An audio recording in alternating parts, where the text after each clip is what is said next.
Alright guys, we're here at the Powers Museum to check out the Inside the Disney Archives. It's the first episode of Spirit and Ears. Camden, I'm the Spirit, and this is Scarlett, she's the Ears. We're about to get into it. While we're walking in here, I'll just tell you a little bit about what we're heading into. So it's supposed to be, I guess like a lot of the old Disney archives are in here. So they have just a lot of different pieces of artwork and sculptures and things like that of the old Disney movies and different things like that in here. We're gonna get into exactly what is all in here instead of just me guessing and seeing from some pictures that I've seen, but it's supposed to be open from now until about August 20th, I believe is the date. So if you're either scared of the COVID-19, not ready to come out yet, or if maybe you're not around the area until that time, you should be safe to come in until then. It's about $25 an individual on the weekends. I believe it's about $23 during the week. It's over here in Santa Ana, California, off of Main Street. Not too far away from Disneyland if you're heading over in this area anyways. So come on down, check it out. Should be a good time, and we'll have some videos so you can see what you're heading into and what you want to come out and see. Alright guys, so here we go. We're walking through right there, a big statue hanging overhead of Dumbo. We got some different videos going on because it's not only for the Walt Disney Archives here, they actually do have other parts of the museum itself, but the part that we're heading into right now is the Walt Disney Archives. We got Walt Disney himself as a young man standing straight ahead, so we're getting closer. Over here to the left, once we walk in, this is actually a replica of Saving Mr. Banks, or a replica of the original Walt Disney desk that he had at his studios, but it is a replica from the Saving Mr. Banks movie. It's actually really cool. They've added a couple things from the Walt Disney Archives here to make it look a little bit more of like what you would have actually seen at Walt Disney's desk. But if you look back here, we got some Snow White and the Seven Dwarfs, little figurines back there. We got Mickey and Minnie, we got Bambi. Lots of different collectibles that he got over the years that they wanted to include here. So really cool sighting here. If you turn around, we got all the way behind us, we got a sketch of Disneyland, what it looked like when they were trying to figure out what the different lands were going to be,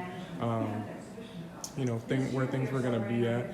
There's some literature over here that talks about how Walt Disney himself obviously had two daughters, and that's kind of what sparked the vision for Disneyland. He wanted to have a place that people could continue to come back to, that would continue to have different experiences and make them feel like they wanted to come back instead of some of the carnivals and things that he had been to there with his daughters that he was finding to become old as time was going on.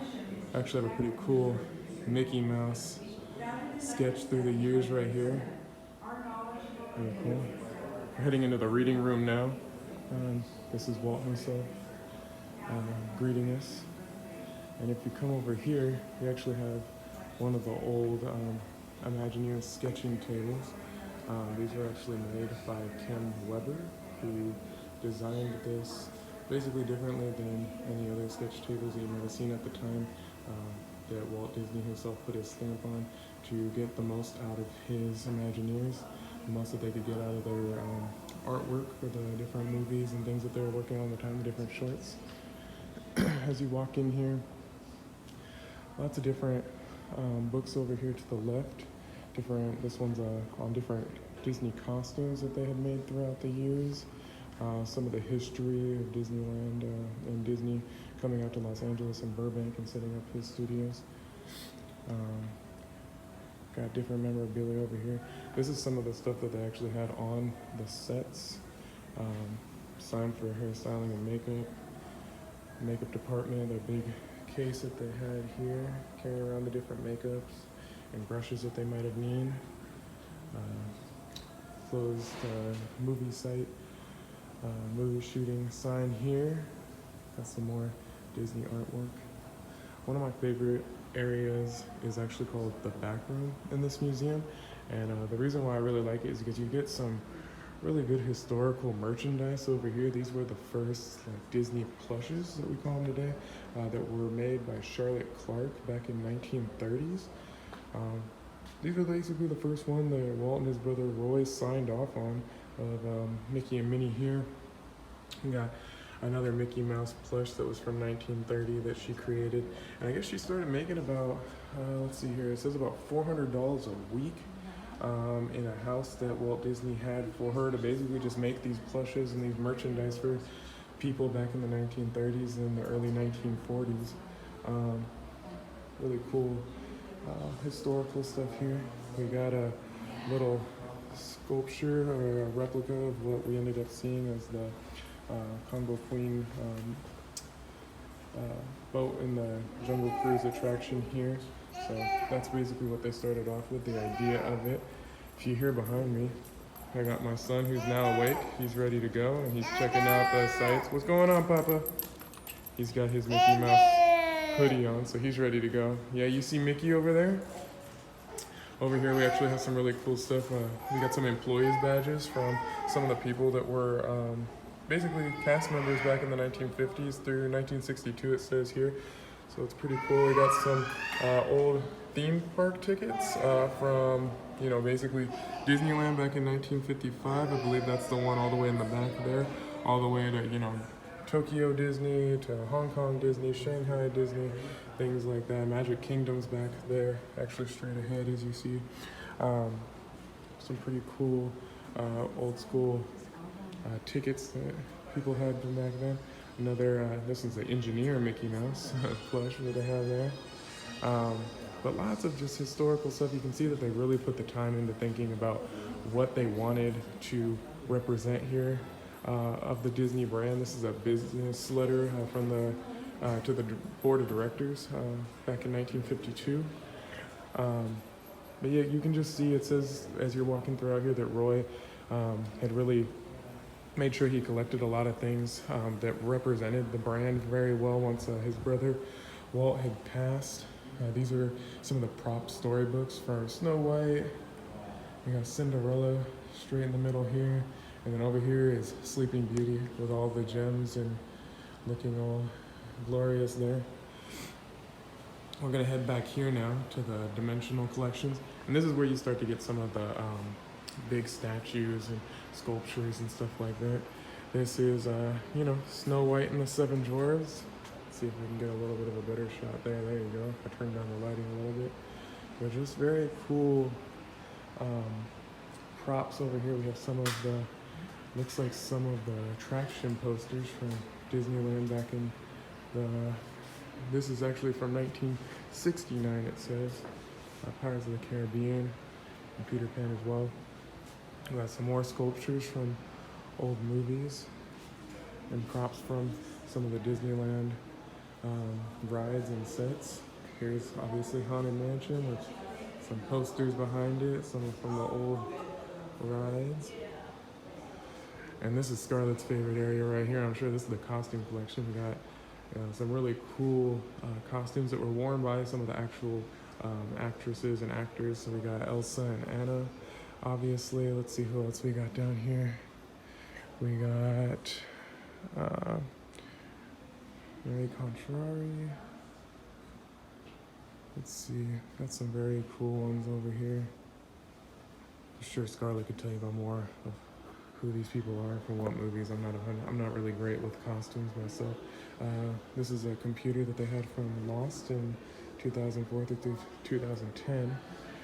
And these are different props and decor collection that's over here. We got the Poison Caramel Apple from Enchanted in 2007. We got Roger Rabbit right here. We got actually Wilson from Castaway, which was really cool. That was used in that movie with Tom Hanks.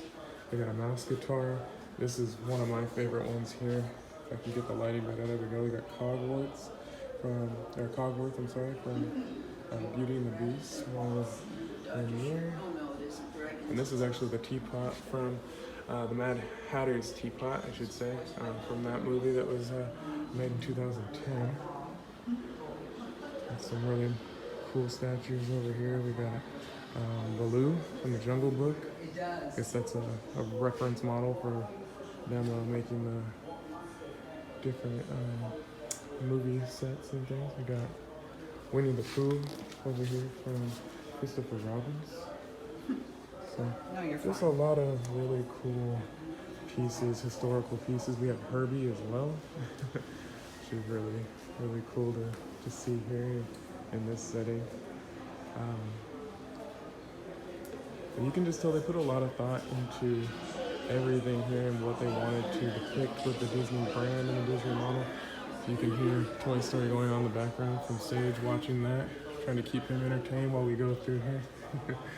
But we got Pride Rock here, and this is actually used as like a scale model for the Lion King movie that came out in 2019.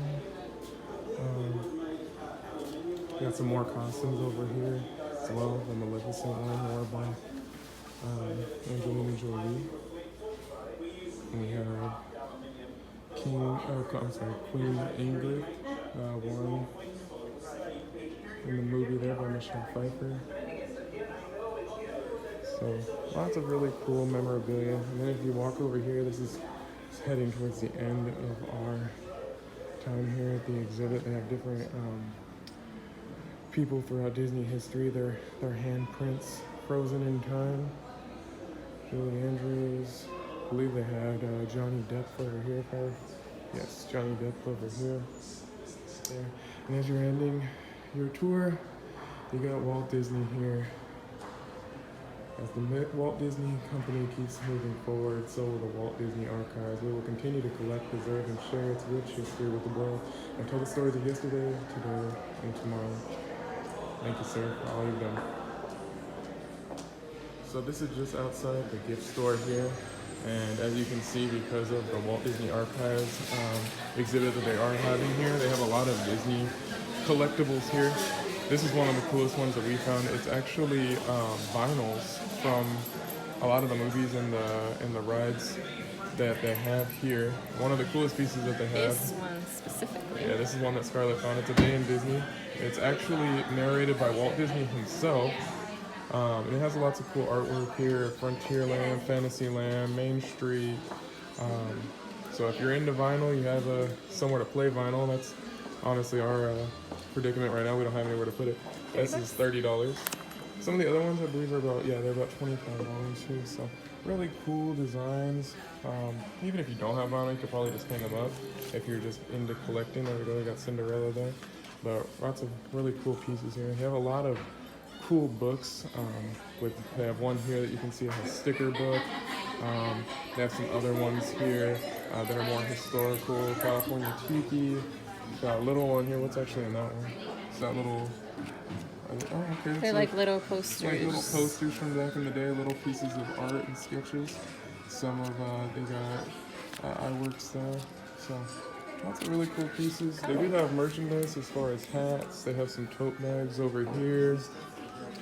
Some shirts and plushes. Sweaters over here. In addition to their regular collection that they have here. One of the cool ones that Scarlett had found earlier, I believe we actually saw inside too, was the costume book. It has all the costumes here from different movies. Sorry, I'm trying to do this one-handed, so it's a really cool collectible books here, merchandise. Got some cool books here. We got an iWorks book, an ink and paint book here as well. Over here with some of Scarlett and my favorites, one of the ones that we want to add to our collection for sure. This is an ultimate history guide of Walt Disney's Mickey Mouse, and it just has a lot of really cool stuff from posters to sketches to some of the old Imagineers and some of the Mouseketeer kids I saw in here earlier when I was flipping through. Just lots of cool stuff, and this is just in the little bit that I'm showing you here, just flipping through. It actually comes in this really cool collectible box too, with the same cover. It's a very heavy book. Trust me, I work out a good amount, and that is heavy to lift.